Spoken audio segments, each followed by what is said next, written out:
बात उस समय की है जब पृथ्वी पर एक खतरनाक बीमारी ने अपने पैर पसार रखे थे।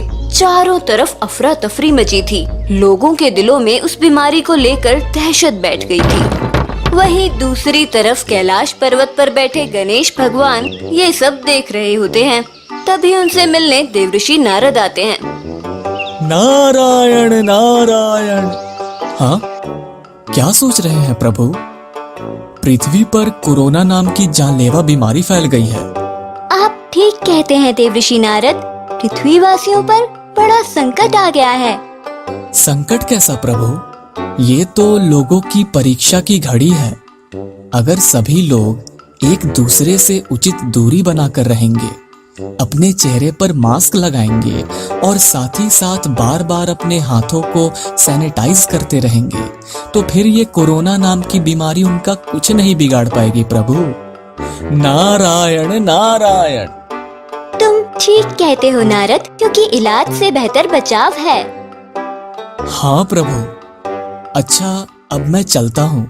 मुझे दूसरे देवताओं से भी मिलने जाना है। नारायण नारायण। इस तरह कुछ दिन बीत जाते हैं। फिर एक दिन पृथ्वी पर अरे क्या बात है मोहन भाई, आज हमारे चंपकपुर का कोई आदमी घर से बाहर क्यों नहीं निकल रहा? अरे नहीं नहीं कालिया भाई, मैं कहीं जाने वाला नहीं। तुमने सुना नहीं, चारों तरफ कोरोना नाम की खतरनाक बीमारी फैली है। अरे ये कोरोना वोरोना कुछ नहीं होता। बेकार की बात का अफवाह फैलाकर लोगों को पागल बनाया जा रहा है। लगता है तुम्हें अपनी जान प्यारी नहीं है। अरे मैं तो रोज भैंस का दूध पीता हूँ और देसी घी के पराठे खाता हूँ। ऐसी छोटी मोटी बीमारियां मेरा कुछ नहीं बिगाड़ सकती। इतना कहकर कालिया बाजार की ओर चला जाता है। लेकिन कुछ दिनों के बाद कालिया कोरोना बीमारी की चपेट में आ जाता है और बिस्तर पकड़ लेता है। हाय, मर गया रे। काश मैंने लोगों की बातें मान ली होती। ये बीमारी तो बहुत तकलीफ देती है। वहीं चंपतपुर से थोड़ी सी दूर शैतानपुर नाम का इलाका था। वहाँ भूतों का एक बहुत बड़ा किला था। अरे सत्यानाश, पता नहीं ये कौन सी नई बीमारी आ गई है जिसके डर से लोगों ने घर से बाहर निकलना बंद कर दिया है। खड़े खड़े क्या सोच रहे हो भाई? आज इंसानों को पकड़ने नहीं जाना है क्या?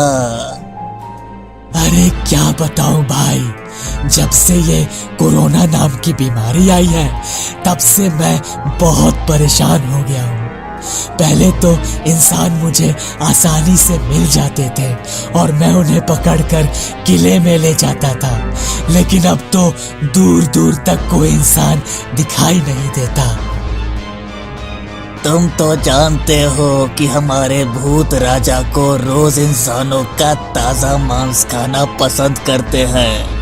हमें किसी भी तरह से महीने का इंसानों को पकड़ने का टारगेट पूरा करना पड़ेगा, वरना भूत राजा हमें नौकरी से निकाल देंगे। नहीं नहीं, बड़ी मुश्किल से काफी इंटरव्यू देने के बाद मुझे ये नौकरी मिली है। अब तो लगता है मुझे इंसानों की बस्ती में जाकर उन्हें पकड़कर लाना पड़ेगा। उसके बाद वो भूत सीधा इंसानों की बस्ती में पहुंच जाता है और वहाँ घूम रहे एक आदमी को पकड़कर अपने साथ ले जाता है। अरे मर गया रे। नहीं नहीं, भगवान के लिए मुझे छोड़ दो भूत भाई, मैंने आपका क्या बिगाड़ा है? अरे गांव वालों, कोई तो बचाओ मुझे। अरे चुप कर, ज्यादा शोर मत मचा। मुझे ज्यादा बातें करने वाले इंसान बिल्कुल पसंद नहीं। भूत उस आदमी को पकड़कर किले में ले जाता है और इस तरह ये रोज की बात हो जाती है। शैतानपुर के सभी भूत इंसानों की बस्ती में घुसकर उन्हें पकड़कर ले जाने लगते हैं। अरे बाप रे बाप, लगता है अब हम इंसानों का अंतिम समय आ गया है। एक तरफ ये कोरोना नाम की बीमारी हमें मार रही है और दूसरी तरफ शैतानपुर के ये भूते। तुम ठीक कहते हो भाई, इस तरह तो एक दिन हम सब इंसान मारे जाएंगे। तभी बिरजू की पत्नी आ जाती है। सुनिए जी, मैं तो कहती हूँ हम सबको मिलकर गणेश भगवान की पूजा शुरू कर देनी चाहिए, क्योंकि अब वही हमें बचा सकते हैं। चंपकपुर के सभी लोग बिरजू की पत्नी की बात मान लेते हैं और गणेश भगवान की पूजा शुरू कर देते हैं। दूसरी तरफ कैलाश पर्वत पर विराजमान गणेश भगवान जब ये सब देखते हैं तो उनसे रहा नहीं जाता। लगता है अब समय आ गया है, मुझे पृथ्वी पर जाकर लोगों को बचाना होगा। नारायण नारायण। मैं तो कहता हूँ प्रभु, पृथ्वी पर जाने से पहले ये मास्क अपने चेहरे पर लगा लीजिए और साथ में एक सैनिटाइजर की बोतल भी ले जाइए। वो क्या है ना, कोरोना बीमारी का कोई भरोसा नहीं। नारायण नारायण। गणेश भगवान अपने चेहरे पर मास्क लगाकर सीधे चंपकपुर पहुंच जाते हैं। तभी वो देखते हैं कि दोनों भूत कुछ लोगों को पकड़कर जंगल की ओर जा रहे हैं। अच्छा तो ये बात है, अभी जाकर इन दोनों भूतों को सबक सिखाता हूँ। इतना कहकर गणेश भगवान उन दोनों का रास्ता रोक लेते हैं। अगर तुम दोनों को अपनी जान प्यारी है तो इंसानों को अभी छोड़ दो और चुपचाप यहाँ से भाग जाओ। अरे तू कौन है, बड़ा आया हमें धमकी देने वाला? हमारे रास्ते से हट जा, वरना मैं तुझे भी पकड़कर शैतानपुर के किले में बंद कर दूंगा। अच्छा तो ये बात है, लगता है बिना मार खाए तुम दोनों नहीं सुधरने वाले। उसके बाद गणेश भगवान अपनी शक्ति से उन दोनों भूतों को एक बड़े से पेड़ पर उल्टा लटका देते हैं और नीचे जमीन पर आग जलाकर उसमें लाल मिर्च डाल देते हैं। मिर्ची का तेज धुआं लगते ही दोनों भूत जोर जोर से चीखने लगते हैं और रोने लगते हैं।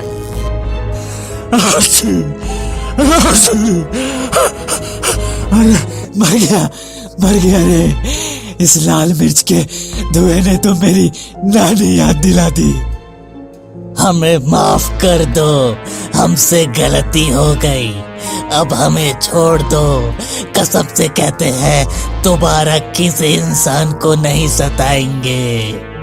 ठीक है, मैं तुम दोनों को सुधरने का एक मौका देता हूँ। चलो अब यहाँ से भाग जाओ और फिर दोबारा यहाँ कभी दिखाई मत देना।